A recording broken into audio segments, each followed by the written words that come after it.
Great Salt Lake is dying, the $10 trillion toxic lie that's killing the American West. The wind came first, dry as a furnace blast, tasting like table salt and old pennies ground to paste. Then ash, a bitter lick at the back of the tongue. It moved like a wall, a brown river that erased the mountains in one breath. Grit hissed along sidewalks, pecked at windows, skittered under doors. Car alarms chirped and died. Somewhere a dumpster lid slammed, then another, as gusts leaned on alleys and rattled garage doors. The air tasted metallic, coin roll, battery tip, the sour of wet drywall, and the throat burned with an alkaline bite water couldn't wash out. By noon, you could feel it in your hair, salt crystals crusting at the scalp. Dust wrote itself into eyebrows and the corners of eyes. The wind learned how to howl in the gaps between houses, a low animal sound that rose and fell with each blast. On the benches, doors thudded shut in sequence like a drumline. Mailboxes shuddered. A bus pulled up and released a cough of passengers into a moving brown screen.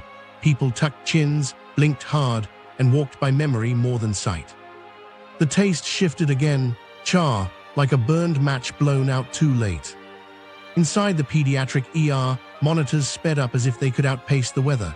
Plastic spacers squeaked in small hands. Albuterol mist left a sweet chemical tongue that sat on top of salt and metal. Nurses taped towels along window sills. A ceiling vent clicked, paused, clicked again under load. Phones vibrated, air quality beyond index, Shelter suggested. Someone gagged into a sink, coughed, spit gray. A child's cry cut thin and high, then dropped to a rasp. On I-15, hazards winked like a scattered code. Headlights smeared to dull amber and disappeared. Wipers scraped dry across dust that behaved like mud, smearing instead of clearing. Drivers breathed through t-shirts and paper masks, tasting pennies and plaster. Somewhere in the brown, a horn held one long note and then went quiet. The wind shoved a tumble of cardboard across 3 lanes, and it vanished into the murk as if swallowed. At home, a mother pulled a towel from the bathroom and pressed it under the front door with her heel. Grit pattered against the glass like rain that had forgotten water. Her hair crackled when she pulled it back. Static lifted dust into a faint halo that caught the weak light.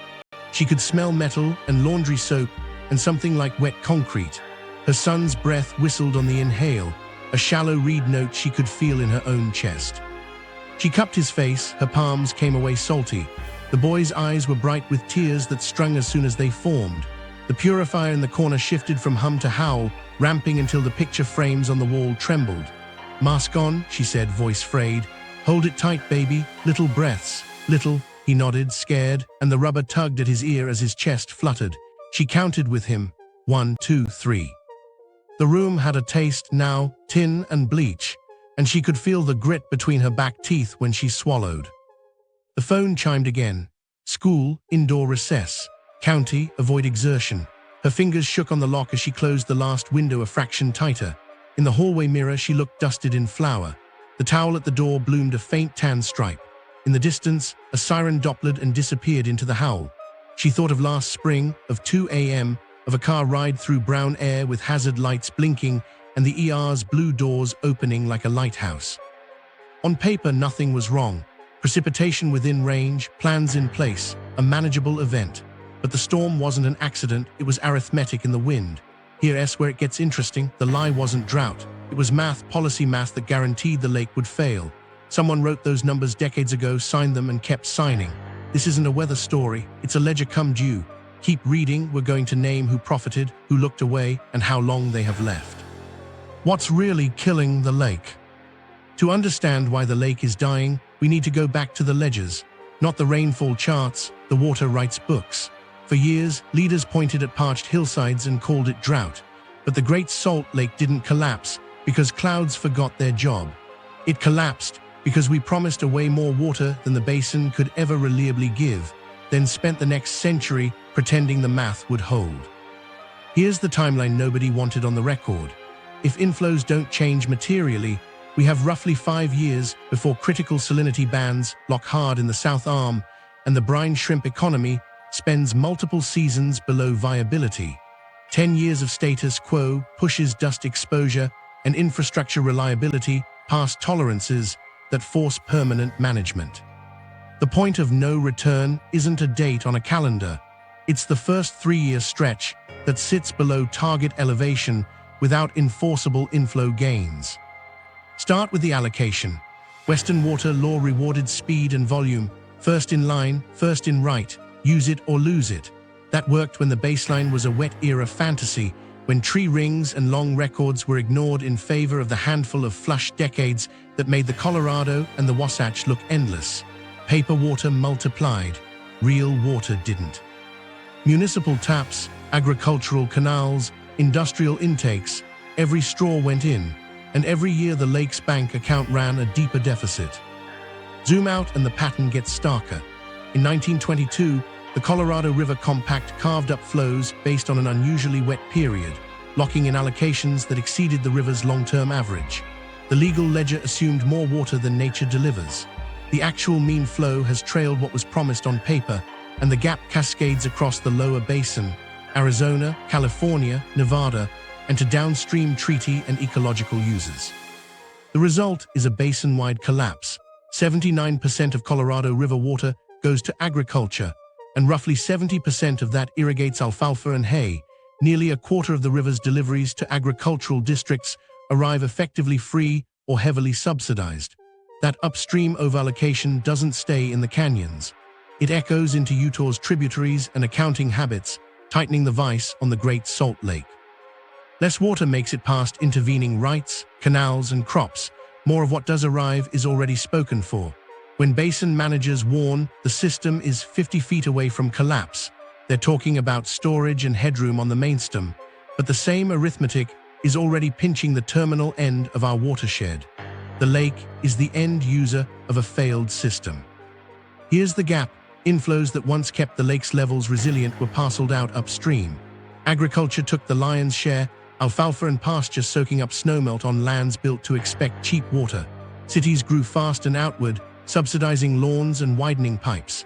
Industry joined in with evaporation ponds and intake canals tied to minerals and metals. Each sector obeyed the rules as written. Together, they wrote the lake out of the future. What nobody wanted to say out loud was simple. The lake is the end user too. It doesn't have a valve or a meter, but its level is the sum of every decision upstream. Lower the sum and salinity jumps. Push salinity far enough and the living engine fails. Brine shrimp, tiny, overlooked, global linchpins, start to crash. Their egg harvest feeds fish farms across the world and migratory birds across the flyway. When the shrimp struggle, birds starve, and an economy built on an invisible food chain blinks. While that was happening in boardrooms, there were quiet beneficiaries, and they had names. Mineral extraction firms along the southwest shore depended on brine concentration and stable access, and lobbied for flexibility in withdrawals while opposing binding lake elevation targets that would cap inputs. Municipal growth at all costs, backed by Jordan Valley Water Conservancy District and Weber Basin Water Conservancy District's politically popular low rates, kept impact fees low and lawns green, with property taxes masking the true price of water to enable subdivisions to sprawl. Developers built on those cheap water assumptions because it juiced sales. Cheap water looked like prosperity until the bill arrived. The myth of drought gave everyone a scapegoat. If the sky is the culprit, all you can do is pray for snow. If policy is the culprit, you have to change who gets what and how soon. That's why drought did it stuck. It kept the fight abstract. Meanwhile, the diversion math was busy doing what it always does, moving the zero line closer. Get this, by the time emergency plans appeared, the deficit was already baked in. Multiple analyses showed the lake losing the equivalent of an entire major reservoir's worth of inflow every year to overallocated rights and upstream consumption. If you think of the lake as a savings account, those withdrawals weren't rainy day spending. They were the mortgage, the car loan, the streaming subscriptions, all on autopay. The storms that used to refill the account are less reliable now, yes, but even in decent years, we're overdrawing. Translate that into time. At current deficits, 5 years is the window to reverse salinity trends with real water. After 10, dust control becomes a standing line item measured in billions, and the chemistry becomes harder to pull back into the shrimp window. Then there's the salinity spiral. As the lake shrinks, the same amount of salt concentrates in less water. Brine shrimp hatch later, die sooner, and egg yields drop. The food web thins. At extreme levels, the south arm, already hypersaline compared to oceans, enters a chemistry that's hostile to almost everything except microbes. Equipment built for steady brine corrodes. Pumps suck air, boats strand on mud. And once lakebed dries, the stakes change for good. Exposed playa forms a crust that looks solid until wind thresholds tip. Then it breaks into PM10 and PM25, the particle sizes that slip deep into lungs. Is there arsenic in the sediments? Yes, in places, tied to geologic history and watershed legacy. Official monitors so far report airborne metals generally below health thresholds on average, and the science on chronic exposure is still evolving. But Owens Lake taught a blunt lesson. Once you expose enough floor, dust days grow, health costs mount, and control projects get eye-wateringly expensive. The countdown here is mechanical. More exposed square miles each season means fewer years before routine wins become dust producers. 5 years of exposure growth locks in habits. 10 years makes superdust a calendar item. So who profits while the clock runs? Subsidized water users do in the short term. Developers grow houses on cheap outdoor water fronted by Jordan Valley and Weber Basin's low-rate structures. Agricultural interests defend, use it or lose it, to keep diversions maximized, and then lobby to stall or water down conservation bills. Mineral companies push operational flexibility to keep intakes steady and fight explicit elevation targets that would force curtailments. The politics rewarded it. Use it or lose it punished conservation by design. Rates stayed low with taxes covering the spread. Conservation grants were press releases. Politicians of both parties avoided hard, enforceable cuts to stay popular with donors and voters. The lake didn't vote. Here's where the lie unravels. Call it drought and you can wait. Call it overallocation and you have to cut. That means paying farmers to leave water in the river, setting enforceable urban budgets, and this is the hard part, counting the lake as a legal destination for conserved water so it can actually rise. Without those fixes, every new wet winter is a photo op, not a plan. One detail proves intent. Year after year, subsidies and incentives for new diversions outpaced funding for real conservation. That isn't an accident. It's policy design chosen by water districts, Jordan Valley, Weber Basin, that kept rates low to enable growth, by developers who built on those assumptions, by agricultural lobby groups that protected, use it or lose it, and by mineral companies that opposed lake elevation triggers. Politicians signed off because it kept ribbon cuttings coming and campaigns uncomplicated. It keeps growth metrics up and balance sheets smiling until the wind shifts and a brown sky makes the truth visible. If the water's gone by design, then we have to ask, what exactly is sitting on the exposed floor, waiting for the next storm to lift it? Evidence drop, mapping the arsenic. To understand what the wind is lifting, we need to go down into the lake bed itself. Researchers drove hollow tubes into the exposed playa and pulled up columns of history. Layer by layer, the cores show pulses of sediment that predate the freeway and outlast headlines, mixed into the salts, arsenic, lead, mercury. Some of it is geologic, ancient minerals weathered out of the watershed. Some of it is modern, legacy from smelters, tailings, and runoff that settled when the lake still had the depth to bury trouble. Now look at the map. The prevailing winds don't scatter evenly, they aim.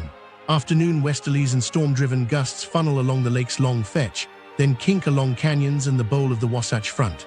As they bend through Weber Canyon and Parleys, the sound sharpens from a low rush to a narrow howl that threads neighborhoods.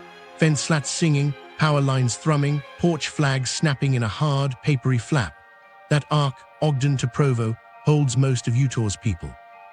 It's also where the monitoring stations register dust spikes when the lake drops and the flats open. Out on the benches, the air smells faintly of wet batteries and salt.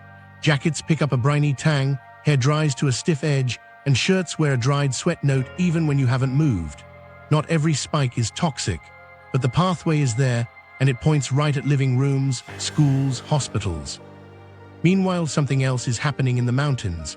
When dust lands on snow, it darkens the surface and steals reflectivity. Snow warms faster, melts sooner, and runoff rushes out in a shorter, hotter burst. On those afternoons, the wind has a voice, gusts whistling over ridge cornices, a hollow moan in ski area lift towers, and the snow smells wrong, cold air laced with a flat, saline note, like a freezer someone spilled brine in. That means drier late summers, more exposed playa, and more dust primed for the next storm. It's a loop. Uplift, deposit, melt, expose, repeat. Each iteration shifts the odds toward more dust days, even if metals stay below thresholds in many samples. What do the instruments say? Official air data so far hasn't shown a step change in airborne arsenic as the lake fell. Utah's own summaries emphasize that the highest detected levels in air have been far below tough California benchmarks. Health science is still catching up. Lab work from university teams shows that dust collected from the playa carries high oxidative potential, the kind of chemistry that can inflame lungs. USGS sampling flags potential ingestion risks for kids who get dust on their hands and into their mouths, especially near Farmington and Bear River Bays. It doesn't hand us a single smoking number. It shows risk stacked in layers. Here's where the old mining districts matter. For decades, tailings and industrial discharges moved down tributaries and spread across deltas. Back when the lake sat higher, those contaminants stayed underwater or under fresh sediment. As levels drop, deltas turn to flats and old deposits sit at the surface. Researchers found scary concentrations in parts of Gilbert Bay and elevated copper across sample areas. Again, the air monitors haven't caught a surge in metals citywide, but they've also been sparse along the most active dust corridors. It's a partial picture, and the missing pieces are exactly where families breathe. So how many dust days push a city past livable? There isn't a magic number, but there's a pattern. When PM25 rides above 35 micrograms per cubic meter for days, ERs feel it. When events line up back-to-back, asthma clusters form and heart patients decompensate. Dust storms are spiky, 30 minutes at 200, an hour back at 50, then another hit. Those swings don't show up well in daily averages. They do show up in nurses, shift notes, and in the way kids cough at night. Now connect the squares on the map with wind arrows and population density. Farmington Bay's exposed floor sits upwind of Davis County subdivisions. Bear River's flats face Box, Elder, and Weber. The South Arm's wide pans angle dust towards Salt Lake City and the benches. On high wind days, plumes slice through the valley along predictable lines, the same lines commuters drive, the same routes kids take to school. You can hear the front arrive. A rising SSSHHH across open fields turns into a street corner whistle, then a deep house body groan as gusts press on siding. Dust peppers windows and doors with a dry patter, like sand poured from a height. Inside, a saline smell threads through laundry detergent, metal, and kitchen soap, salt over everything, settling on lips and teeth with a mineral film that lingers past dinner. Add construction along the shore, and you've got disturbed surfaces that break earlier in the season. What nobody knew at the time, at least not in the public briefings, was how much of the basin's industrial past would reappear with the retreat. Tributary sediments carry a memory. When that memory sits dry, a truck turning, a gust, a thermal push can move it. Not every grain holds a heavy metal. Not every plume carries a dose. But risk isn't a headline, it's a distribution. And that distribution shifts when 800 square miles of lakebed stop being lake. Here's the threshold that matters for policy. Once enough area is exposed, storm frequency and surface fragility cross a line where dust control becomes an engineering project measured in billions. Owens Lake shows the sequence in the harshest clarity. Lowe's Angels, early 1900s aqueduct dried the lake. By the 1920s, 1930s, the playa blew, driving ER visits for breathing trouble, highway whiteouts, and alkali damage to homes and crops. After protracted legal fights, large-scale controls rolled out decades later, miles of shallow flooding, gravel armoring, and brine crust management, at multi-billion-dollar capital cost, plus ongoing operations and maintenance that never end. Even today, mitigation demands constant attention and expansion as conditions shift. Great Salt Lake raises every variable: a larger footprint, more people downwind, more complex wind corridors, and higher population density hugging the shore. Translate Owens, bill forward, and it gets steeper here. You don't want to fight your air with sprinklers. You want fewer exposed acres and a higher lake that makes those sprinklers unnecessary. Numbers are cold. a family's breath is. So step inside a house on a dust day and listen. The whine of a HEPA filter, the soft thunk of a door sealed with towels, the ping from a phone app as the AQI ticks through colors. The windows tick with grit like a light rain that forgot water. On the porch, wind threads a long, low howl through gaps in the railing. Inside, the room smells like salt braided with laundry soap and a hint of wet concrete. The maps tell you where the plume travels. The cores tell you what it might carry. The wind tells you when. The question left is what that feels like over a lifetime, and who decides if that's acceptable. The human stake, breathing the bomb. Walk into a living room in Kaysville at 3 p.m. and you'll hear it. The constant hum of a purifier, the tick of a wall monitor edging from orange to red. Outside, wind wedges between houses and learns a voice, an alleyway whistle that climbs to a throaty howl at the corner, then a hollow moan in the eaves. On dust days, Maria keeps towels pressed under the door and a plastic bin by the entry, wipes, spare masks, a cheap oximeter. She pulls a hoodie from a hook and it smells faintly of salt and laundry soap. Her 10-year-old Leah wants soccer. She checks the AQI again. It's 187 and climbing. We'll juggle in the hallway, she says, and he nods, already wheezing a little from gym class. When he licks dry lips after a sip of water, he makes a face, tastes salty, and rubs his teeth with his tongue like he's trying to smooth sand off enamel. Meanwhile, across town, a teacher unlocks a drawer before the bell. Inhalers line up like chalk, blue, red, yellow. Half the class has permission slips. The other half coughs through math. Dust clicks against the classroom windows in bursts, like handfuls of grit tossed at glass. The door gives a soft rattle when the gusts hit. She's learned to spot the moment a kid's lips pale. 2 puffs, a drink of water, a call to the office. The room smells like dry paper, pencil shavings, and a thin saline edge that rides over mop water and hand soap. It wasn't like this 10 years ago, she says. Now the drills feel normal. Mask on, windows sealed, recess cancelled. At the ER, the nurses talk in clusters, eyes on monitors and dust alerts. On spike days, they triage a pattern: kids with tight chests, grandparents with fluttering rhythms, a mid-30s runner whose heart went strange after a lunchtime jog.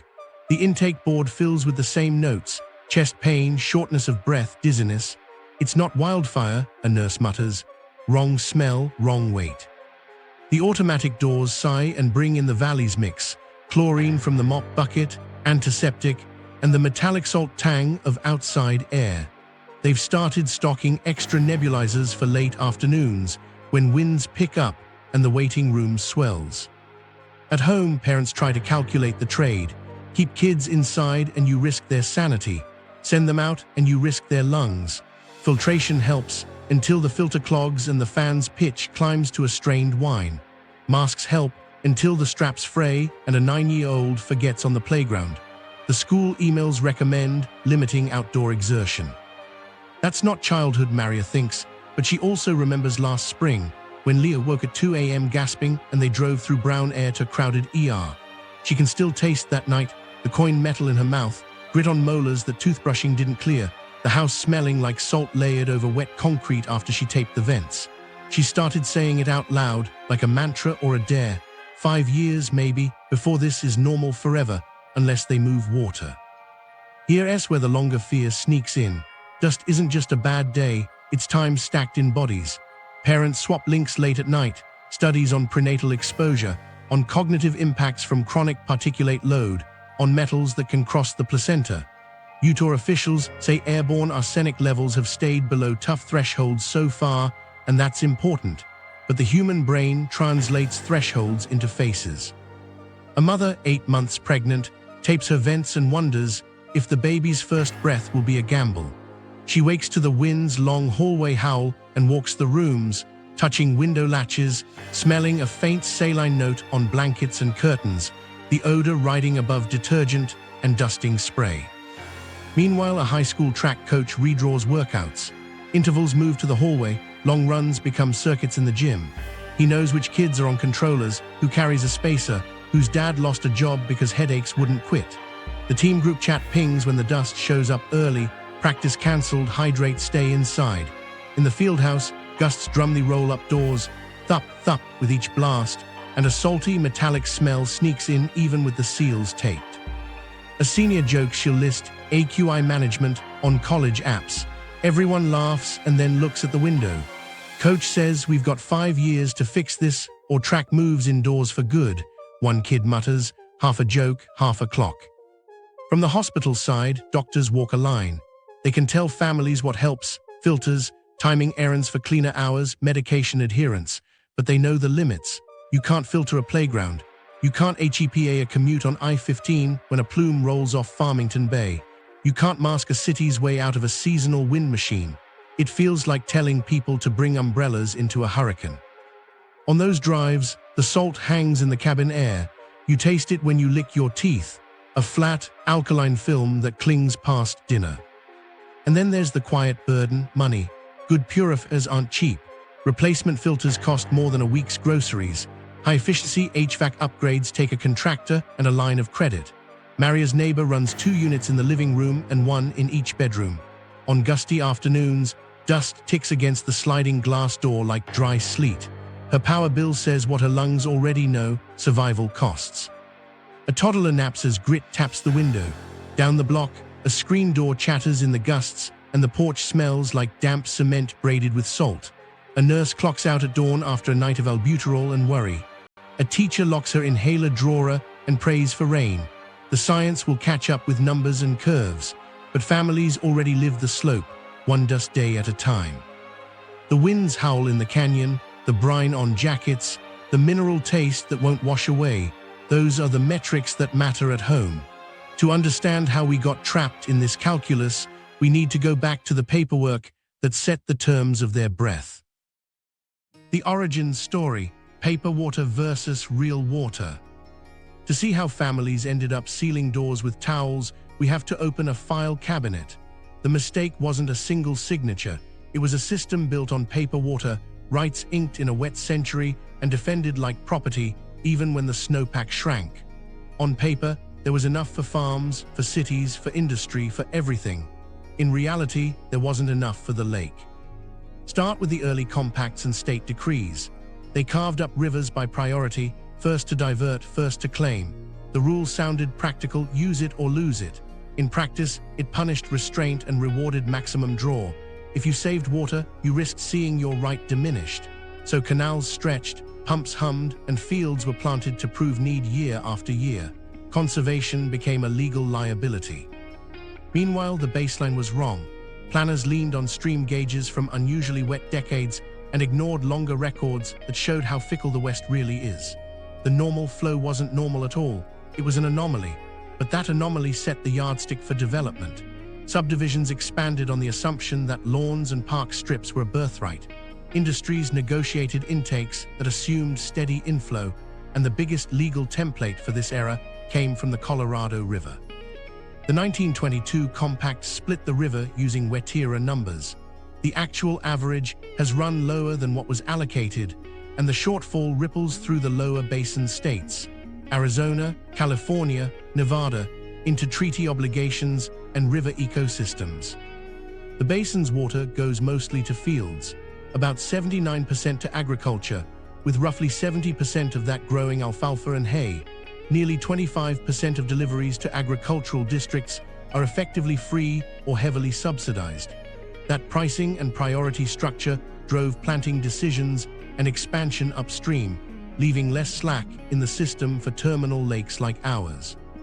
Overallocation upstream means less water reaches the Great Salt Lake in average years and almost none in bad ones.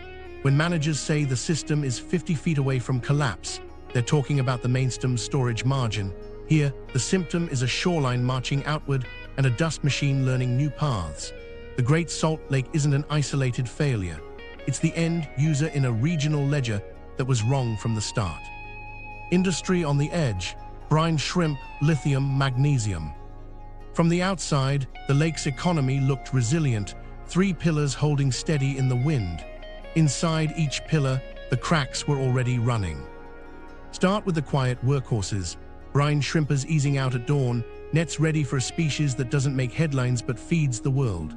Their harvest, tiny cysts that hatch into feed for farmed fish, keeps aquaculture lines alive from Norway to Vietnam. When salinity climbs too high, the shrimp's life cycle misfires. Hatch windows shift, mortality rises, and the famous fall harvest thins. Captains who learned the lake by feel started talking in numbers, specific gravity, egg counts per liter, and those numbers told a story. Average yields dipped as the South Arm pushed deeper into hypersaline territory. Contracts got harder to price. A season that once paid mortgages turned into a gamble on chemistry. Meanwhile, the mineral maze on the southwest shore kept steaming, evaporation ponds laid out like stained glass, pumping brine to harvest magnesium, salt, potash, and the promise of lithium. The business model assumes a reliable intake and a known salt curve, but when levels dropped, canals that once carried brine became mud alleys. Crews dredged, extended pipes, and then extended them again. Equipment designed for steady brine met brine that spiked, fouled, and corroded. A minor variance in ionic balance can stall a crystallizer. An unexpected dilution from a storm pulse can wipe a batch. In investor calls, operational headwinds and temporary constraints began to stack like sandbags. Here's the bitter irony. Those industries advocated for keeping the lake usable, which translated into holding salinity within a workable band. But the same overallocations starving the lake made that band harder to hit. You can't dial in chemistry when the volume beneath you is collapsing. Magnesium's margins thin when you burn more energy to move the same tonnage through a more corrosive soup. Lithium's promise looks bright until supply reliability goes dim. Lenders like pilot projects, not existential variables. While that was happening at the ponds, shrimp processors were on the phone with buyers. Hatcheries want consistency, particle size, viability rates, delivery windows. When lake conditions swing, shipments do too. A plant manager will tell you what a 0.5% drop in viability means in real money. The downstream effect wasn't theoretical. Aquaculture operations adjusted feed mixes, then hedged with alternate suppliers. A few years of volatility, and a client rewrites their procurement plan. That's how a regional lake loss ripples into a global food chain. Crosstown, an engineer pulled up charts, conductivity, pH, sulfate concentrations. You could watch the lake breathe through those lines, rushes of fresher inflow in spring, then the long choke of summer evaporation. The amplitude grew as the surface area shrank. Less water means less buffering. In a meeting, someone pitched adaptive management. The engineer stared at a graph that looked more like a cardiac monitor and thought, adaptive to what exactly? Our own withdrawals. Meanwhile, birders along the causeway logged fewer shorebirds at traditional feeding grounds. Brine flies, which make up the buffet when shrimp falter, also took hits in extreme salinity. The ecosystem doesn't negotiate, it cascades. When that cascade intersects with perils, boardrooms get quiet. No one wants to put dependent on hydrology in a risk summary, but it's there. Insurance underwriters noticed, too, premium adjustments for industrial operations facing environmental variability. A polite way of saying, we're not sure this place will stay within tolerance. Back on the water, a shrimper told a story that won't show up in an earnings transcript. He pointed to a sandbar that didn't exist when he started. We used to launch straight through, he said. Now we wait for wind to stack water, and even then we scrape. Boats designed for brine are still boats. Cavitation and air in the intake kill engines. Miss a week waiting on wind and you miss a hatch peak. That's not a rounding error, that's a season. Unknown to some of those captains, across the lake a maintenance crew battled a different edge case. Pumps cavitated as salinity climbed, seals degraded faster in the hotter brine, scale built in lines at rates that demanded shutdowns. A fix here, a retrofit there. Each patch bought months, not stability. The ledger shifted from capital investment to triage. In toolbox scribbles on a whiteboard, 5 years to stabilize elevation or plan for permanent dust ops, 10 years stranded assets. Then came the filings, a quarterly note that buried reduced throughput due to lake level constraints, a muted line about supply chain diversification. Translation: find brine elsewhere, test inland alternatives, or prepare for write-downs. But inland alternatives don't carry decades of sunk cost in Utah, and the cheapest brine is the brine you've already built around. The math trapped them. Cut withdrawals to help the lake and your inputs shrink. Keep withdrawing and your input quality fails anyway. This was the moment everything changed for industry, not because a rule shifted, but because physics refused to. The lake's chemistry stopped behaving like an industrial input and started behaving like a warning light. The firms that depended on predictability met a system passing through thresholds. And while commerce stumbled, something larger began to organize along the flats. The air itself started learning how to carry the lake. The dust machine, physics of a disaster. Stand on the new shoreline and crouch. What looks like hardpan is a skin, salt crust on silt, stitched by fragile crystals. It holds until it doesn't. The physics are simple and merciless. Wind pushes across open water and bare playa, building speed over distance, the fetch. The longer and smoother that path, the more energy the wind carries when it hits a weak patch. At about 18 to 25 miles per hour, depending on moisture and crust strength, grains start to hop, saltation. Each bouncing grain knocks others loose, cracking the skin. Then the fine stuff lifts, PM10 first, then PM25 riding turbulence. Meanwhile, something else is happening over the lake's bowl. Storms track out of the west and northwest, slide along the Great Basin, and drop into the gap between the Oquas and the Wasatch. Topography funnels flow. The valley acts like a flume, canyon mouths like nozzles. When a front's outflow hits newly dried flats, you get a perfect sequence: threshold wind, surface failure, plume formation, and channeling straight toward the Wasatch Front. That's why the sky can go from blue to brown in minutes, and why the dust seems to aim at the same neighborhoods. Now remember, the crust isn't uniform. Freshly exposed areas are smooth and deceptive. A week later, tire tracks, hoof prints, and tiny desiccation polygons create roughness that focuses stress. Microtopography becomes a trigger. A single ATV looped near Farmington Bay can break an area that would have held another month. Once disturbed, it takes far less wind to lift again. The machine learns your patterns. Here's where it ties to snow. Dust on snow is a force multiplier. A clean snowpack reflects sunlight, mix in a few grams of darker dust per square meter, and albedo drops. The surface warms, melt accelerates, and runoff spikes earlier. That front-loads rivers, drains soil sooner, and leaves more playa exposed by late summer. Then late summer brings thermal lows, gust fronts, and the season's highest potential for convective winds. Faster melt leads to drier ground, which leads to more dust, which leads to faster melt. It's a loop you don't want to be in. Make it physical. Stand on a fresh drift above Parley's the morning after a clear storm, and the light bounces off it like a mirror, white glare so bright it forces your eyes to a squint. The snow is squeaky under boots, cold, dry, clean. Then the wind turns and a fine veil of brown settles by afternoon. The surface dulls to a gray sheen. Press your glove into it, and your palm comes up dusted, salt grit that rasps against fabric. The snow smells faintly metallic, like wet coins, and when you lick a flake out of habit, you taste a flat, alkaline tang that doesn't belong to winter. By midday, the top centimeter softens, dust particles soak sun, the skin goes from crisp to damp crumbly. You can hear it change, morning steps squeak, afternoon steps thud. Small rivulets carve early, the edges slumping, water running faster than the air temperature suggests. Saplings that stood in powder now sit in a ring of slush that smells like wet drywall and sage. The wind carries a chalky note. Your nose prickles, and a cough arrives you didn't plan.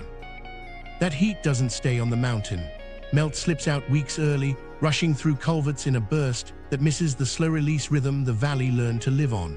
By late summer, the same slopes are bare and thirsty. Soils crack. Salt dust coats the edges of alpine meadows like flour. Down below, the shoreline creeps outward, and the playa dries into a finer, more fragile crust. Feedback felt. Dust darkens snow, snow warms faster, melt frontloads, soils dry sooner, more lakebed shows, fetch lengthens, wind lifts more dust, and the next storm paints more brown onto what should be white. Put your ear to it and you can hear the loop. The hiss of afternoon melt in March, the rasp of salt crystals on April wind, the brittle snap of a July crust under your heel. Each sound a click forward in a cycle that accelerates the crisis. Compare it with Owens Lake, the original warning shot.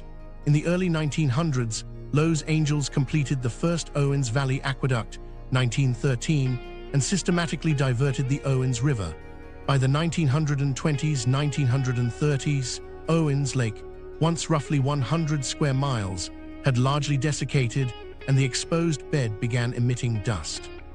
Storms there weren't just a nuisance.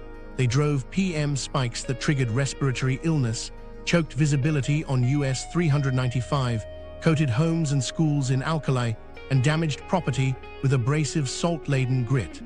Residents described whiteouts that tasted like baking soda and burned eyes and throats. It took decades before large-scale dust control was mandated and funded.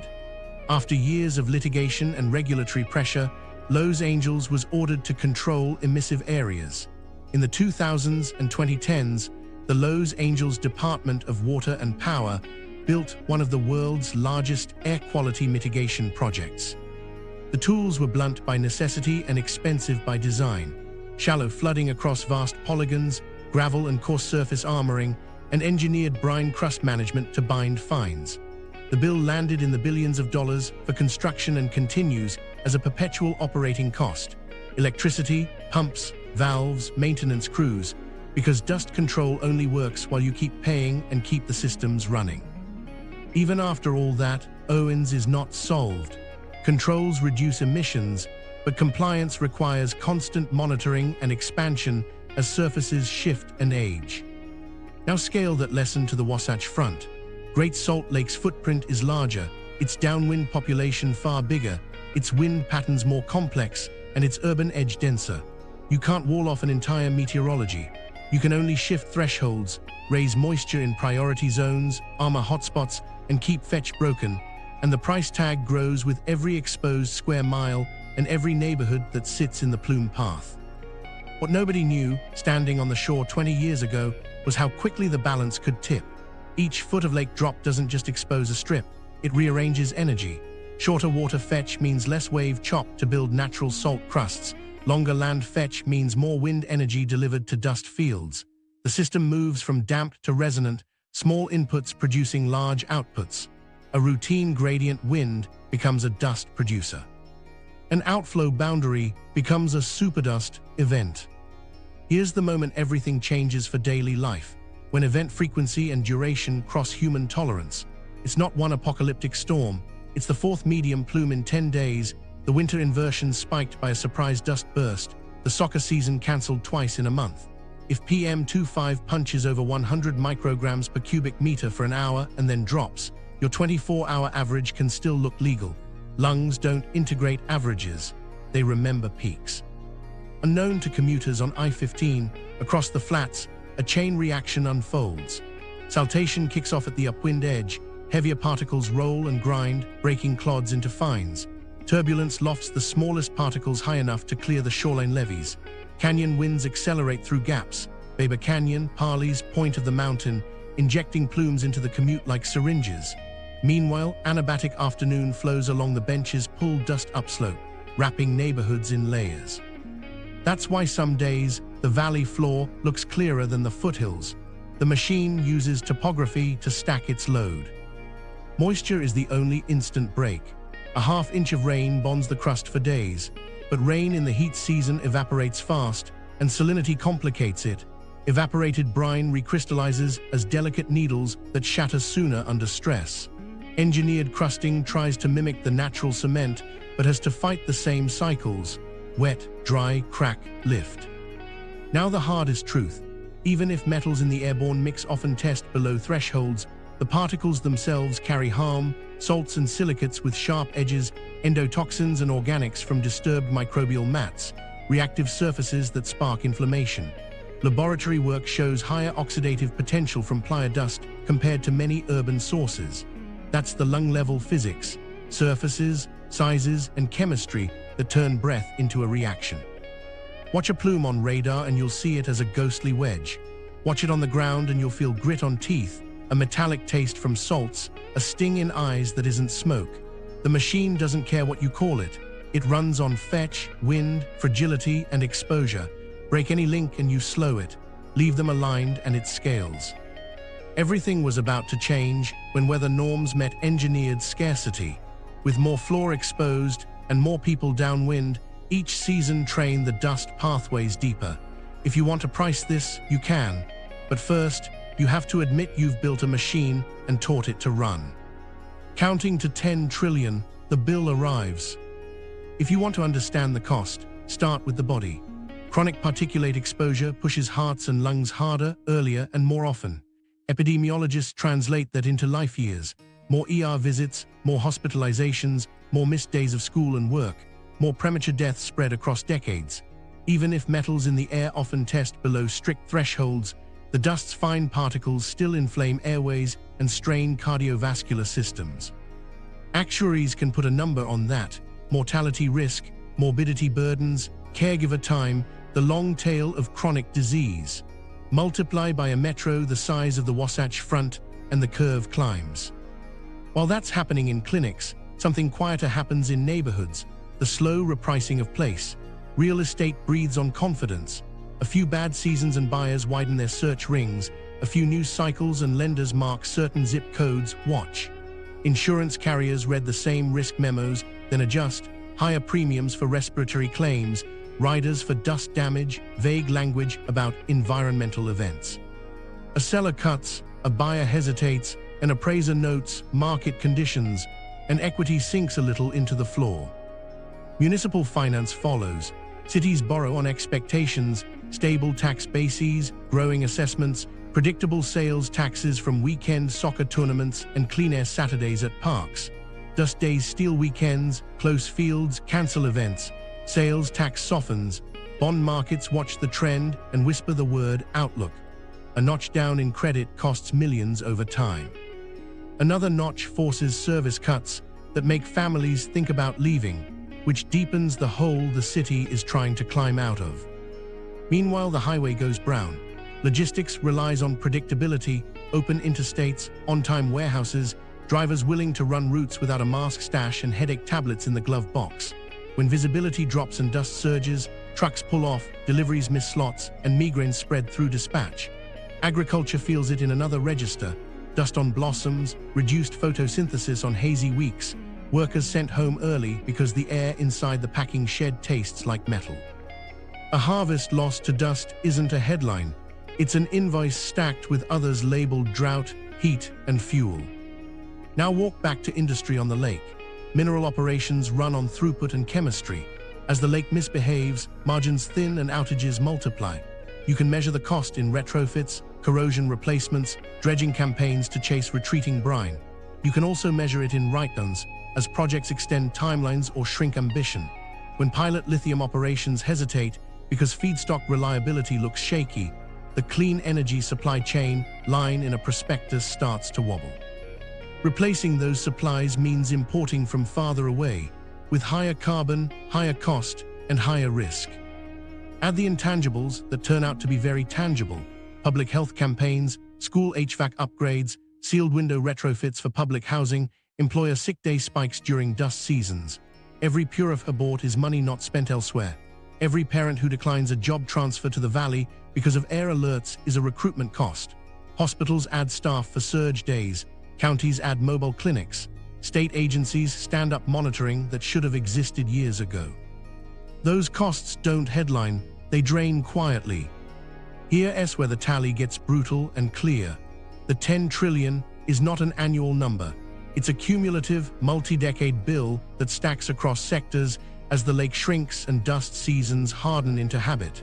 Think in ranges and timelines, not single-point guesses. Health 20-50 years.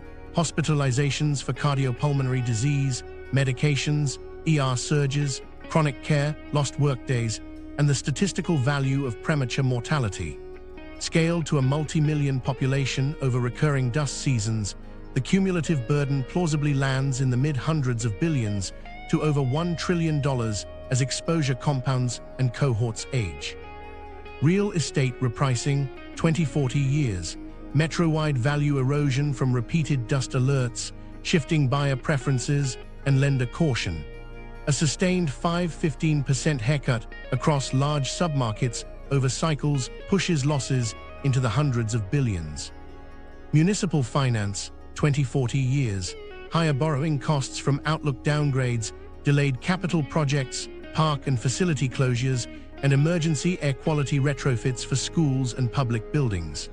Over bond cycles, this adds tens of billions regionally. Industry write-downs, 10–30 years. Corrosion, dredging, throughput losses, and stranded capital for mineral operations, reduced viability of brine-dependent ventures, agricultural output hits.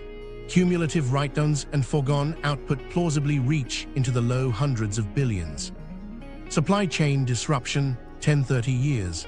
Highway closures, airport delays, warehouse schedule slippage, and productivity losses during dust weeks. Stacked over decades, this totals in the tens to low hundreds of billions. Dust suppression infrastructure, 20-40 years. Owens lake-scale controls, shallow flooding, armoring, brine crusting, prioritized along populated shorelines. Built, operated, and maintained over decades, this alone can cost tens of billions, with upside risk if areas expand. Migration exodus costs, 15-35 years. Lost tax base, duplicated public services in receiving communities, employer relocation incentives, workforce pipeline damage. Regionally, this aggregates to hundreds of billions as outmigration compounds. Ecosystem and global food chain impacts, 20-50 years. Brine shrimp flight corridor collapse rippling into aquaculture supply chains. Bird population losses affecting tourism and ecological services. Over long horizons, these indirect and second-order costs plausibly reach into the trillion-plus range when globalized multipliers are included. Add them across 20-50 years, and you climb from the low trillions into the territory the title names. Not in year one, not as a single line item, cumulative across sectors, compounding when dust seasons stack and market confidence erodes. To keep perspective, put it next to disasters we remember. The 2008 financial crisis torched trillions in paper, yes, but its acute phase passed and assets recovered unevenly. COVID scattered costs across health and labor like buckshot, reshaping cities. Hurricanes like Katrina concentrated ruin in weeks. A desiccating terminal lake is slower, more patient, and more stubborn. It eats value season by season, neighborhood by neighborhood, until an exodus turns a curve into a cliff. That's how numbers climb from billions into the territory that makes politicians stare at the table. And here's the kicker, much of this is a choice made by specific actors. Not the wind, not the basin's shape, but the policies Jordan Valley and Weber Basin used to keep water cheap outdoors to enable growth. The agricultural lobby's defense of use it or lose it, and resistance to conservation statutes with enforcement. Mineral companies push for flexibility and opposition to binding elevation targets. Developers' reliance on subsidized water to sell lawns, and politicians' preference for soft studies over hard cuts. The markets won't wait for consensus. They'll price the risk first. If leaders stall, the bill arrives as a foreclosure notice for an idea, the idea that a city can ignore the body of water that made it possible. The silence, who knew, who looked away. While families taped vents and industry watched gauges, another storyline sat in filing cabinets. The warnings existed, but they were written like whispers, buried in appendices, softened by caveats, and presented at meetings scheduled for 3 p.m. on Fridays. A technical memo flagged elevated metals in playa sediments with potential for airborne transport. The executive summary called the risk uncertain. In a slide deck shown to a legislative committee, the chart with the biggest slope got replaced with a table of monitoring priorities. People were told the science was evolving. It was, and still is, but evolution became an alibi. Here's what wasn't in the press releases. In 2022, a Brigham Young University-led team sampled exposed lakebed and surrounding soils and warned that Great Salt Lake dust carried toxic metals, with arsenic in sediments at hotspots elevated enough to merit urgent monitoring and exposure precautions. Around the same time, University of Utah researchers analyzed dust from the playa and found high oxidative potential, the chemistry that inflames lungs, even when metal concentrations in air samples stayed below regulatory thresholds. USGS field campaigns mapped active source areas and wind corridors around Farmington Bay and Bear River Bay, confirming that the most emissive patches sit upwind of dense neighborhoods. The top line across those studies didn't say panic. It said risk with mechanisms and move now. Meanwhile, political incentives pulled in a different direction. Growth metrics paid dividends, annexations, rooftops, ribbon cuttings. Jordan Valley Water Conservancy District and Weber Basin Water Conservancy District kept rates low and leaned on property tax subsidies to enable outward growth. Developers depended on those prices and lobbied city halls to preserve them. Agricultural associations defended use it or lose it and fought legislation that would send conserved consumptive use to the lake with teeth. Mineral companies pressed for operational flexibility and privately resisted enforceable lake elevation targets that would curtail withdrawals. Election cycles are short. Elevation charts are long. A mayor can win a term on keeping taxes low while the city's bond rating bakes in a future dust premium. Politicians chose easy popularity over hard mandates.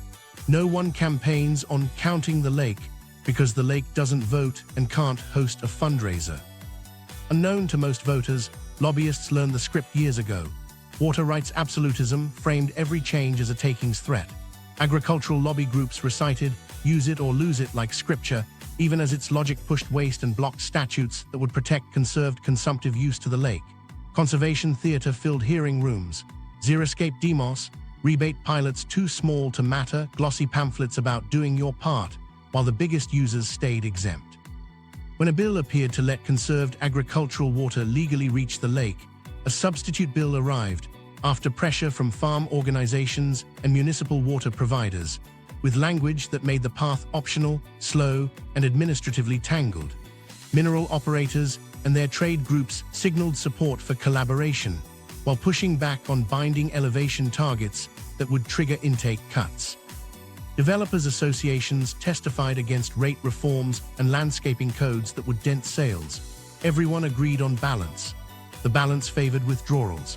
And when a 2022 BYU brief and a University of Utah oxidative potential study landed, agency talking points leaned on no clear increase in airborne arsenic relative to health thresholds to calm headlines, true in the narrow sense, but incomplete given the lung chemistry on the slide right after. Inside agencies, fragmentation did the rest. One entity watched Air, Utah Division of Air Quality, another Water, Utah Division of Water Resources, another Wildlife, Utah Division of Wildlife Resources. The Great Salt Lake Strike Team could model hydrology but couldn't dictate municipal land use codes. Counties controlled shoreline development permits, cities set landscaping rules, irrigation companies controlled gates, federal agencies managed refuges pinned between receding water and private lots. Jordan Valley and Weber basins set the retail tone with subsidized pricing that encouraged outdoor use. Legislators protected that model.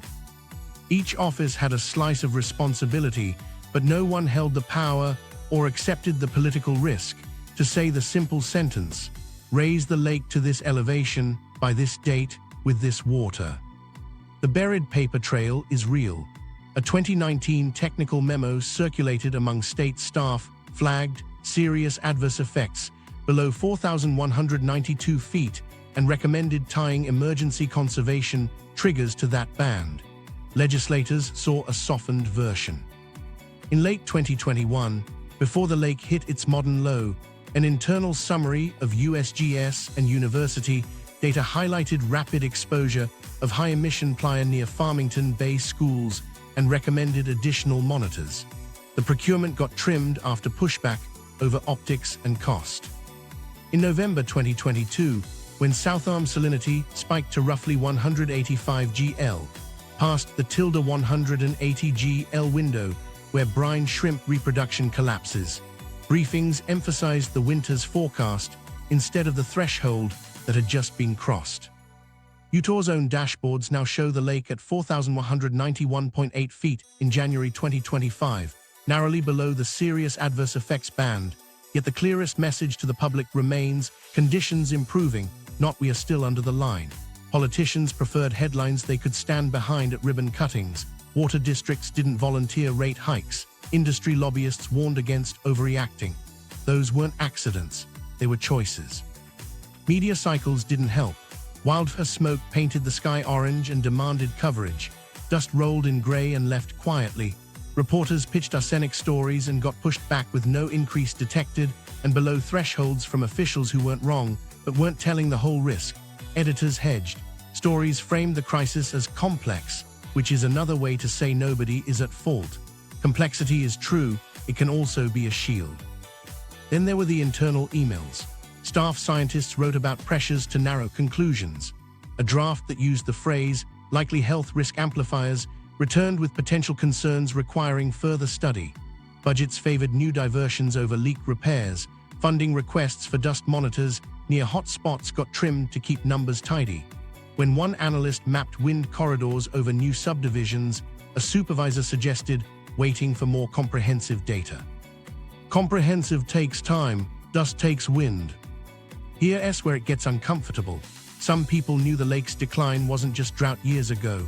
River modelers could show the deficit, biologists tracked salinity thresholds, engineers knew Owens wasn't a cautionary tale, it was an invoice. They said so in rooms without cameras. They said so politely in public. Polite didn't move water. When a university team said 5 years, the rebuttal committee said alarmist. 2 winters of good snow and the sea, its fine headlines returned like reflex. Meanwhile, money kept flowing in the old grooves.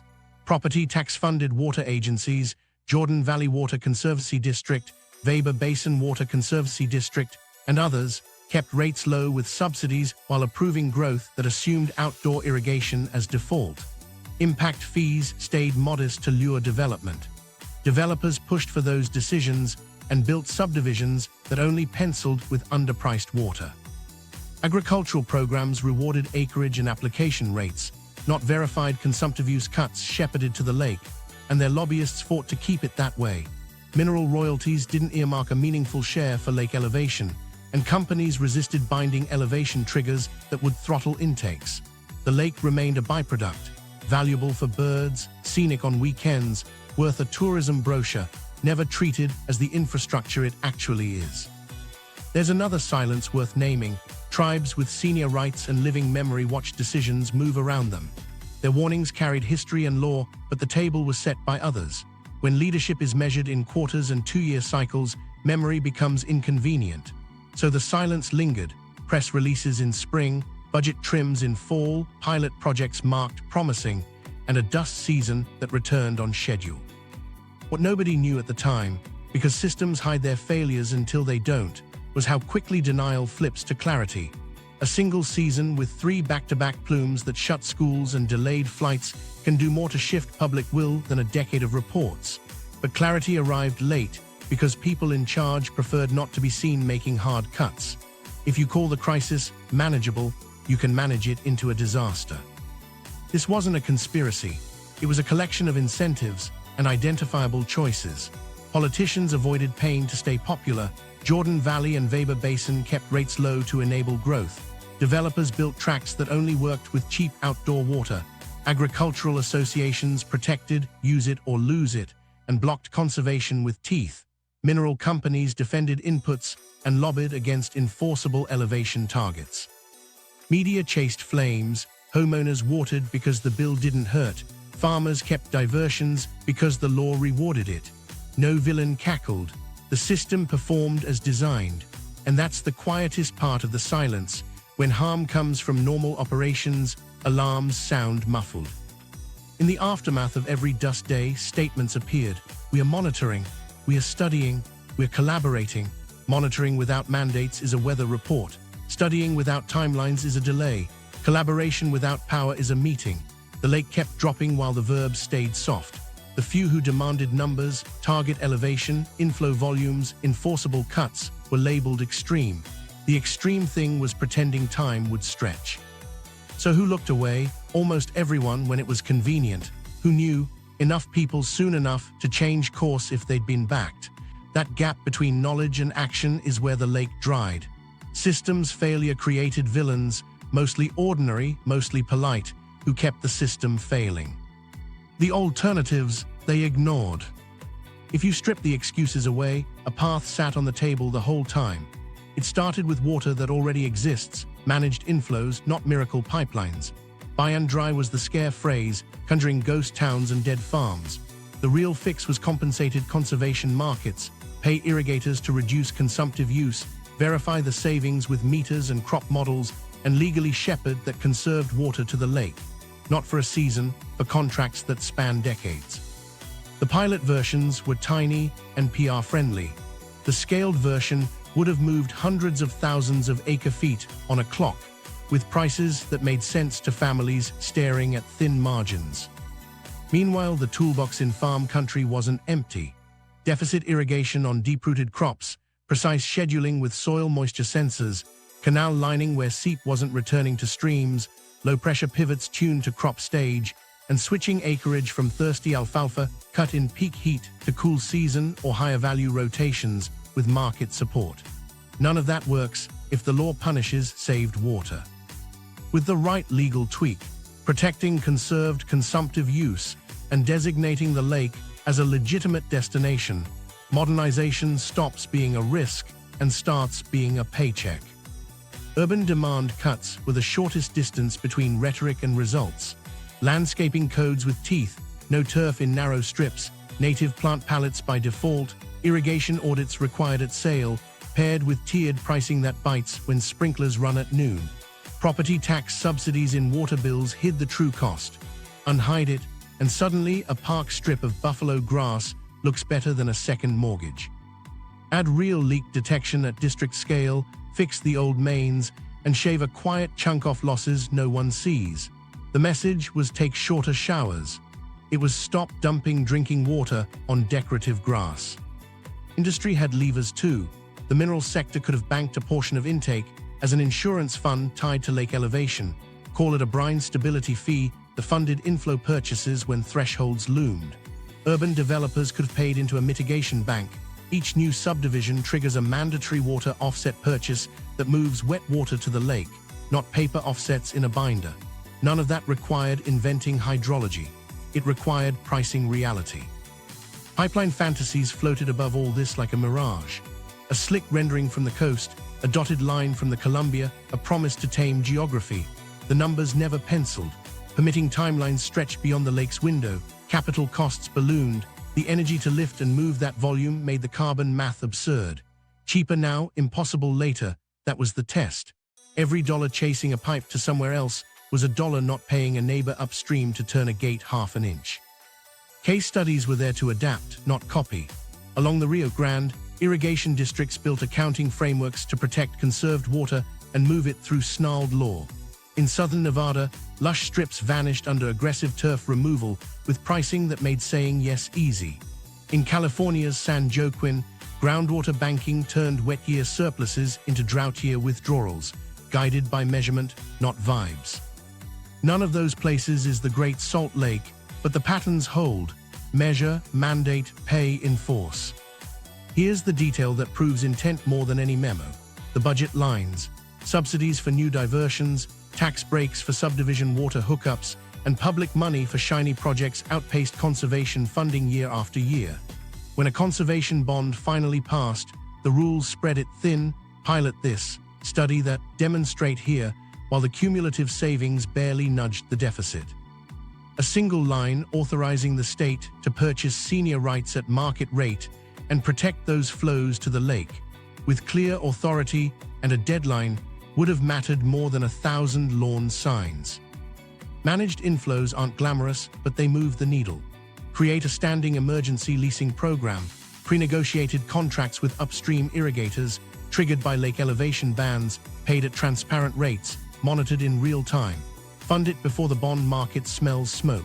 Pair it with a legal carve-out that says explicitly conserved consumptive use can bypass, use it or lose it, and arrive at the lake without being intercepted by intermediate rights. Without that sentence, water disappears into the seams. On the city side, shift from appeals to identity to rules that work.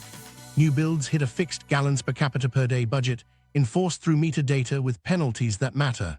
Retrofit programs target the biggest outdoor users first, by name, with crews and vouchers that show up next week, not next fiscal year. Tie municipal growth approvals to proof of offsetting water sent to the lake. No offset, no permit. The growth machine understands rules. It's been living by favorable ones for decades. Dust suppression, it's triage, but it buys time. Prioritize hotspots closest to population centers, Farmington Bay first, then bare river edges, using shallow flooding where return flows won't steal from the lake, brine thickening where chemistry helps, and physical armoring only where absolutely necessary. It's expensive. It's still cheaper than ERs and bond downgrades stacked for a decade. The point wasn't to pave the lakebed.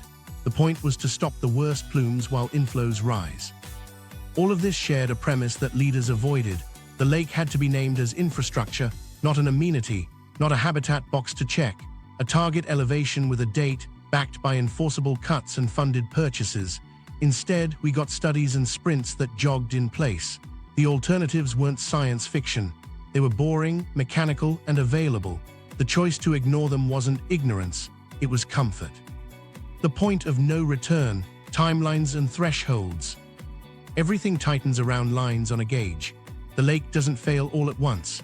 It fails in steps that feel small until they're not. Managers track them in elevations, 4,195, 4,192, 4,190 feet above sea level. Families feel them as new dust days, dead birds along shorelines, and another soccer season pushed indoors. Put numbers on the steps. 5 years to secure enforceable inflows that lift the south arm above the serious adverse band and keep it there. 10 years before dust seasons and chemistry cement into a new normal that costs more to manage than to fix. Critical elevation markers come first. When the south arm slips below key bands, islands connect, Antelope to the mainland, Fremont to shoals, cutting off currents and fragmenting habitat. Those land bridges don't just change maps, they seal off exchange that used to buffer salinity. With channels pinched, the north and south arms drift apart chemically. That separation locks in extremes the food web can't smooth over. Each lost foot exposes miles of new playa, multiplying fetch and training the wind. Miss those bands for 3 straight years, and you start the 5-year fuse on shrimp, collapse cycles, and dust routine. Cross a decade without correction, and you're past the point of no return for easy recovery. Then the salinity tipping points. Brine shrimp tolerate a wide range, but there's a window where they thrive and a narrower one where they reproduce on time. Push past it and the fall cyst harvest, the economic core drops fast. The extinction window isn't instant death. It's a decade of bad seasons strung together until the population can't recover. If the south arm sits above critical salinity for 3 consecutive years, the hatch misaligns, birds miss meals, and the harvest economy lurches. That's a threshold you don't see until peril misses its mark. Call it the 5-year warning, 3 bad years plus 2 to rebuild capacity or lose it for a generation. If you need a picture of what hypersaline really means, look at Lake Urmia in Iran. In roughly 2 decades, salinity shot from about 190 grams per liter to well over 350. The brine shrimp didn't hang on, they vanished. The food web cracked, birds left, and dust storms now roll off the exposed lake bed and across cities that never planned to breathe salt. Locals describe a taste like coins on the tongue and a sting that settles into the back of the throat. Urmia is the cautionary postcard. Once you push past biology's window, you don't manage a lake, you manage a dust factory and a memory. Dust follows area, not just chemistry. There's a curve planners whisper about, exposed square mileage versus storm frequency. Below a certain area, dust days are rare and localized. Cross it and plumes appear with modest winds. Cross the next and superdust events, sustained city-scale visibility-killing bursts, show up often enough to change behavior. The point of no return isn't the first superdust. It's the season you start scheduling life around them, knowing there's another next week. On current exposure trends, that season sits inside the next 5 years. Live with it for 10, and you've trained markets and families to move around dust instead of expecting relief. Human thresholds arrive right behind. School districts track absence spikes tied to AQI and decide whether to close or stagger hours. Employers watch workers call out and flip to remote, then discover not everyone can do their job from a laptop. Hospitals plan for surge days with extra respiratory staff.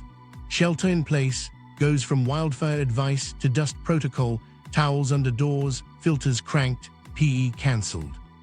When shelter days cross a handful per month, people start to talk about leaving. They may not move that year. They will browse listings elsewhere. Most families will give a place 2 to 5 years to show progress. Hit year 10 with no visible rise, and the decision makes itself. Infrastructure has its own red lines. The airport runs on visibility minimums and engine tolerance for salt-laden air. Too many dust shutdowns, and airlines reassess schedules. Missed connections erode a hub. Interstate closures stack along the point of the mountain and canyon mouths. Freight managers add buffer that raises cost. Power plants near the shore deal with intake fouling and switch to expensive workarounds. Maintenance windows creep into peak demand. None of those are single failures. Their reliability shaved thin until confidence bends. Meanwhile, something else is happening upstream. Dust on snow advances melt, shifting runoff earlier by days, then weeks. Reservoir operations scramble to catch and release at the wrong times. By late summer, soils crack and the exposed lakebed bakes. The following fall's winds find a surface primed to lift. That seasonal ratchet turns even in good precipitation years if inflows still can't reach the lake in volume. It's why a single wet winter isn't salvation. It's a pause before the machine resumes.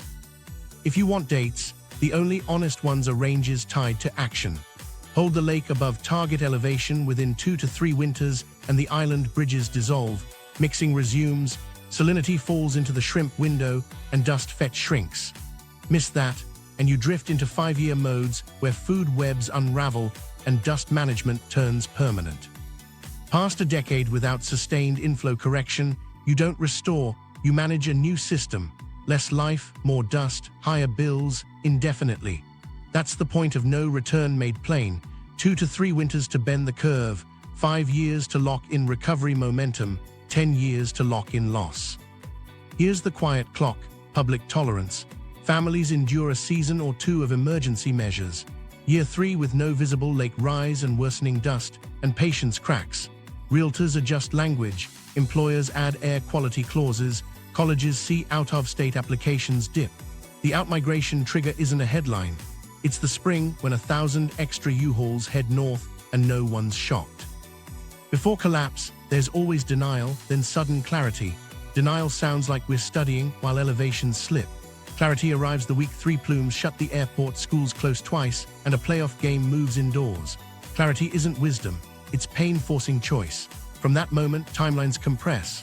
You either move water in volumes that change the gauge, or you start learning the cost of living downwind of a salt machine. The lake doesn't care which story you prefer. It runs on thresholds, so does a city. Exodus math, who leaves, who stays, who pays. When the air turns seasonal, households do math. It's not spreadsheets at first, it's notes on a fridge.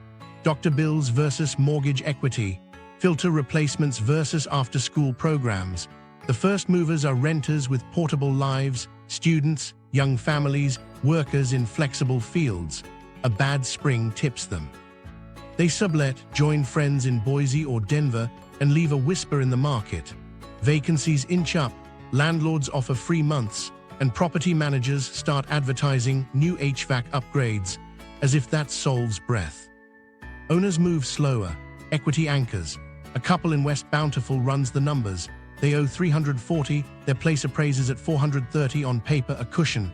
But the last 3 offers they made on clean air towns disappeared under bidding wars.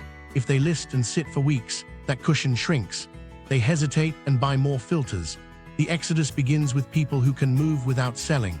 It accelerates when owners accept smaller profits just to stop waking to brown skies. Employers read people's choices in HR data. Hospitals notice respiratory therapists calling out after dust weeks. Housing detachments get harder to fill when new hires ask about AQI trends. Tech firms drift to remote-first policies, not because it's trendy, but because in-person days now require contingency plans for dust closures. A distribution center near the airport logs more sick days in April and September, then quietly opens a second facility 2 valleys away. They don't announce a move, they hedge. Municipal numbers follow. Sales tax dips in neighborhoods where weekend recreation used to anchor spending. Park closures erase tournament revenue. Cities postpone pool renovations and reassign crews to seal public buildings. Bond analysts downgrade outlooks, not because tax receipts cratered, but because they see forward risk, rising health outlays, deferred infrastructure, and a shrinking pipeline of new permits. 1 notch adds millions in debt service. 2 notches prompts layoffs that cut the very services making people stay. Insurance enters like a second weather system. Underwriters reevaluate rates for respiratory claims and property damage from dust intrusions. Premiums nudge up across zip codes hugging the shoreline. Environmental event clauses become broader. Businesses pay more to keep the same coverage. Homeowners accept higher deductibles. Mortgage lenders react to insurer caution, requiring riders that cost hundreds per year. A few large carriers stop writing new policies near known dust corridors. None of it looks like a ban, it looks like friction. State politics feel it in constituent calls. Closed schools, cancelled games, and seniors told to shelter. Legislators ask budget offices for contingencies. The numbers that come back are ugly. To keep hospitals staffed under repeat surge days, bonus pay draws from funds earmarked for roads. To install higher-grade filtration in public schools, a bond is floated, and the market signals higher rates because risk is trending wrong. Federal help becomes a talking point, then a priority.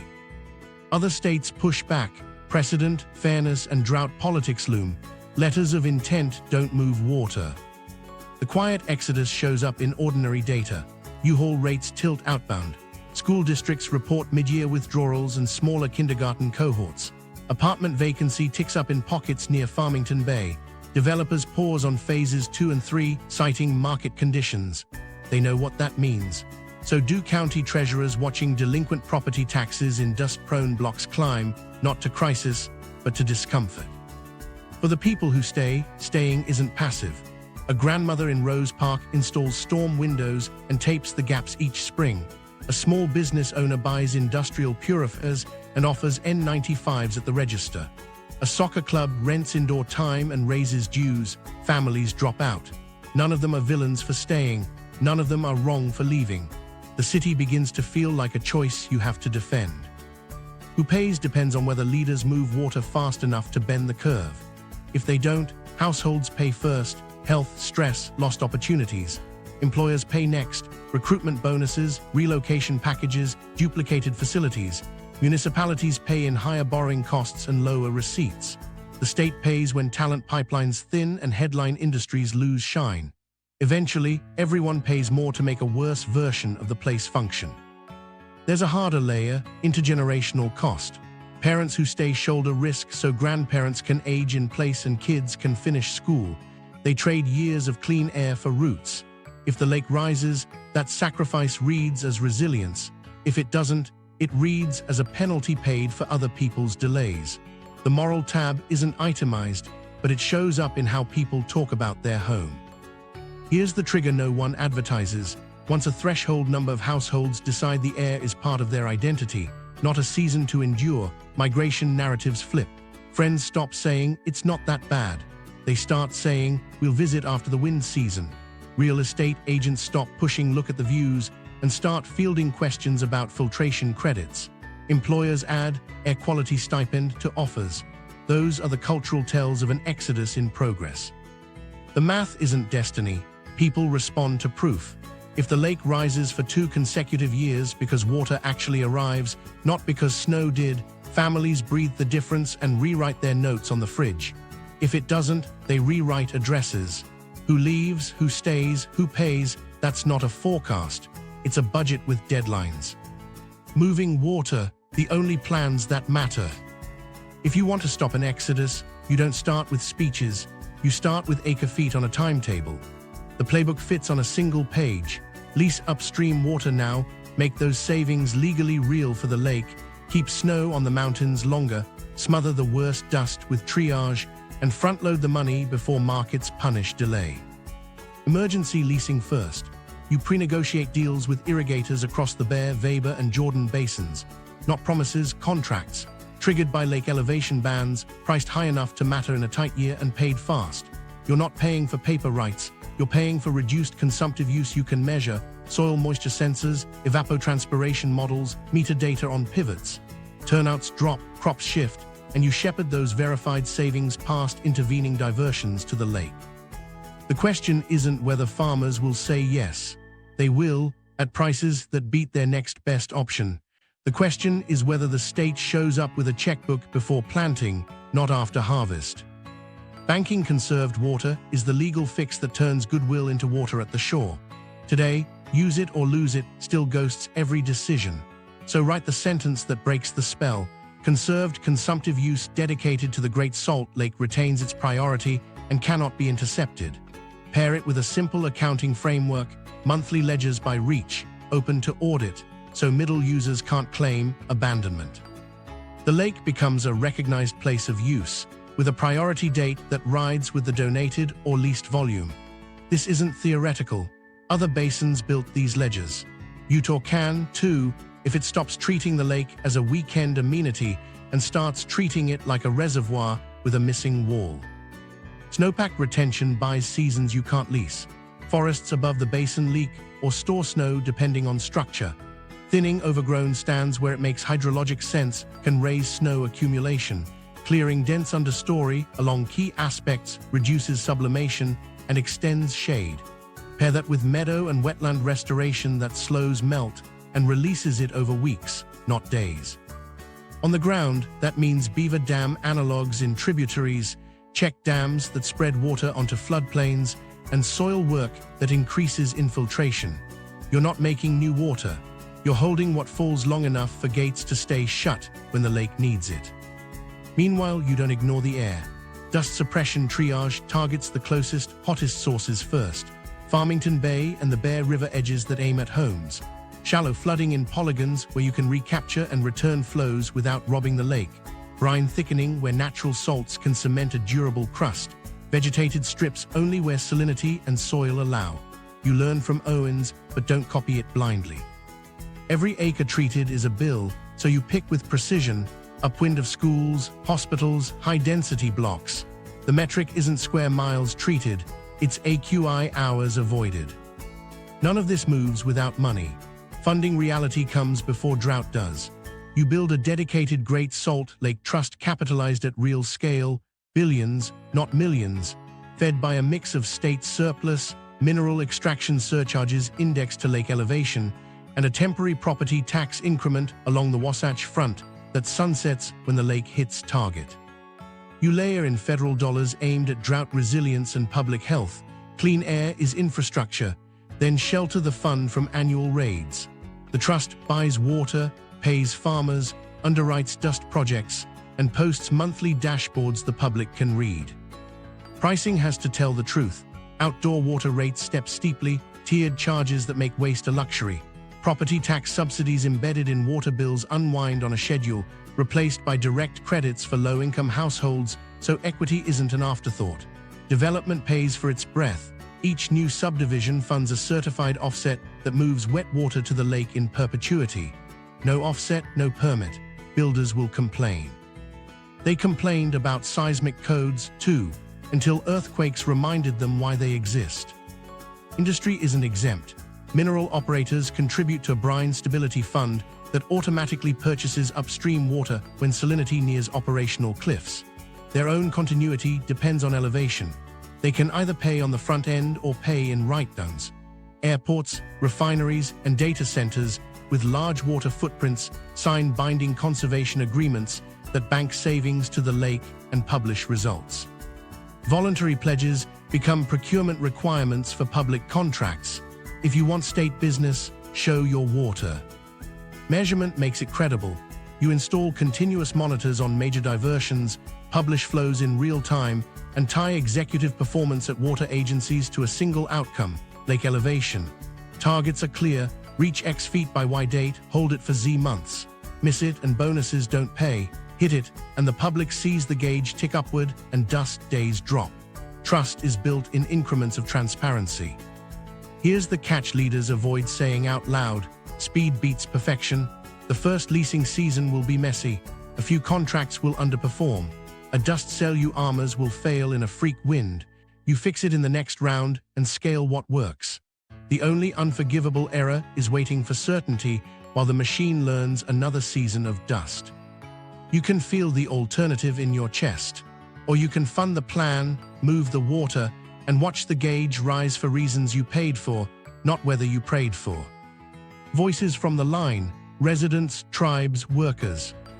On dust mornings, Elena rolls towels and presses them into door gaps like she's preparing for a storm that never ends.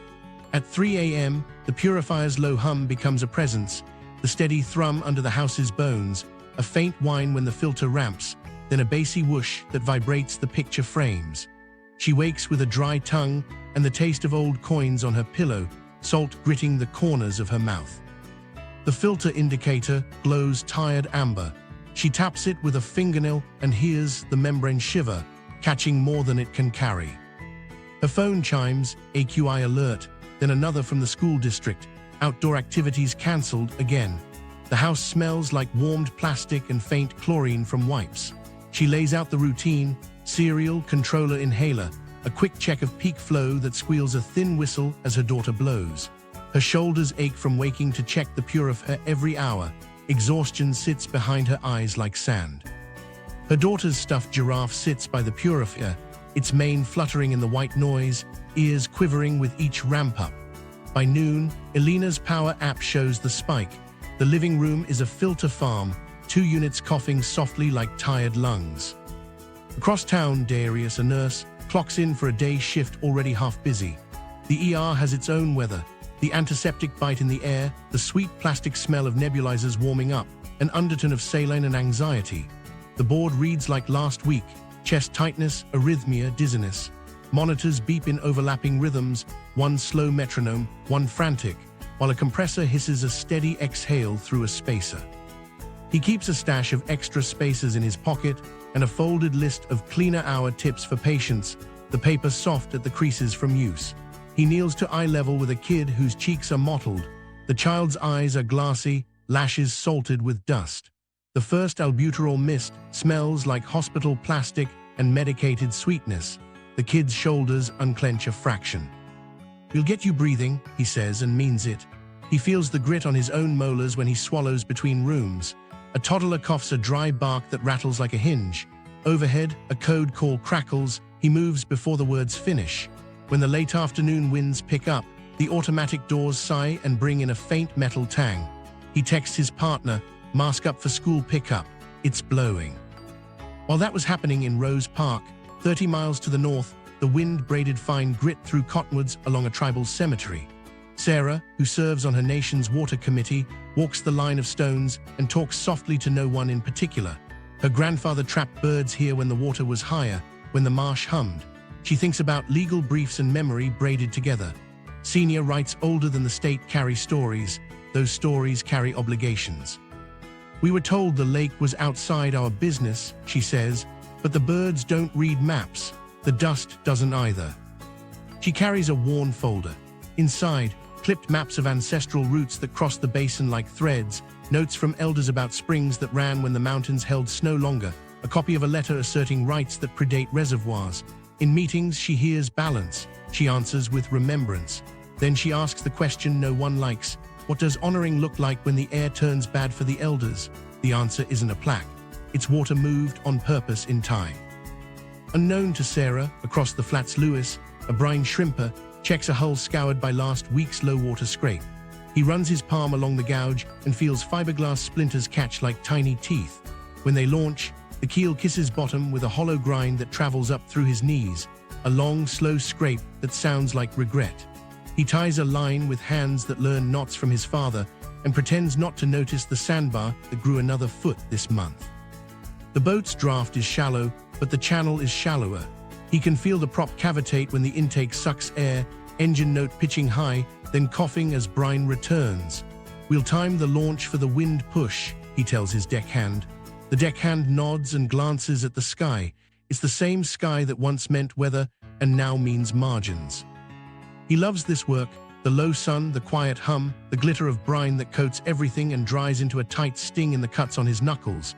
He also knows the fall hatch no longer runs on memory. His buyer wants consistency, the lake wants something else. A tote thumps empty against the deck. It sounds heavier than it is. "We'll get a good year again," he says out loud to no one. He doesn't say the second sentence he carries, and then what? The words sit in his chest like an anchor that won't set. Meanwhile, on the South Shore, Tom, a maintenance lead at a magnesium operation, runs a hand over a pipe crusted with scale like frost. He's got a laminated checklist for shutdowns and a wall of spare seals that never used to empty. "We're swapping these twice as fast as 5 years ago," he tells his crew. They tighten bolts that corrode quicker in hotter brine. They're proud of keeping old hardware working. Pride doesn't change chemistry. We need elevation, he says, and he means it as a mechanical requirement, not a slogan.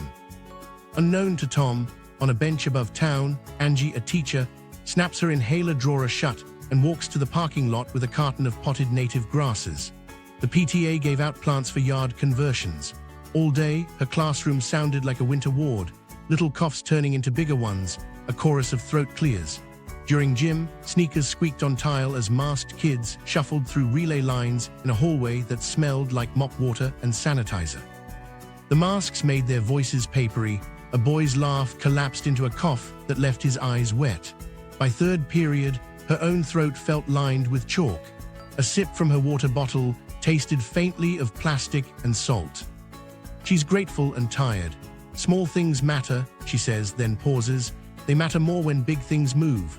After school, she'll help a student whose mom works nights fill out a voucher for a purifier. The word voucher lands heavy in her mouth. She uses it like it's a life raft. She doesn't say how it feels to teach gym in a hallway, counting inhalers like attendance. In a field outside Tremonton, Caleb, a fourth-generation farmer, studies soil with his agronomist. He crouches and presses his thumb into the tilth. It gives, then crumbles, leaving fine dust that clings to the cracks in his fingerprints. The ground smells like sun-warmed clay and old hay. Wind lifts the top inch and moves it in a slow hiss. They talk inches of water, crop coefficients, and whether a late cut of alfalfa pencils with a leasing offer on the table. He rubs a stem between calloused fingers until it squeaks. The math sits like a stone in his gut. Diesel, seed, labor, a daughter's inhaler. I'm not selling the farm, he says. The agronomist nods. You're selling a little evapotranspiration. Caleb snorts at the phrase and feels the word for what it is, a choice between a field green and a kid breathing easier. He circles a date on his calendar, planting, or a check for not planting, depending on whether the state's contract lands before seed order day. The Sharpie digs into the paper. The box bleeds dark. At dawn, Mia from the tribe's youth council leads a bird walk that doubles as a lesson. Fewer calls, longer silences. She tells the kids the names in their language, avocet, phalarope, ibis. They stop here because it's home on the way, she says. A boy points at dust feathering the horizon. Are they okay flying through that? She doesn't answer right away. They shouldn't have to, she says finally. Then she hands him a pair of binoculars and says, let's count anyway. By evening, the wind flips. Elena cracks a window to cool the house. It smells faintly of metal. She closes it and laughs once without humor. The purifier hums. Darius texts his partner a heart. Sarah folds her maps. Lewis checks the tide that isn't a tide. Tom signs a maintenance log. Angie waters new grasses. Caleb runs a hand across a pivot tire and feels the day's heat in the rubber. Mia uploads bird counts. They're not a chorus on purpose. They're a line that holds. In their heads, the same math runs. 5 years to see the gauge climb for reasons we chose. 10 before leaving stops feeling dramatic and starts feeling practical. What this really means. The lake isn't just water. It's the gear that sinks a region's lungs, jobs, and memory, and it's failing because our rules paid withdrawals first and counted consequences later. Systems locked the outcome in cheap water, paper rights, soft enforcement, so math, not malice, drained a basin into the air. But math can be rewritten.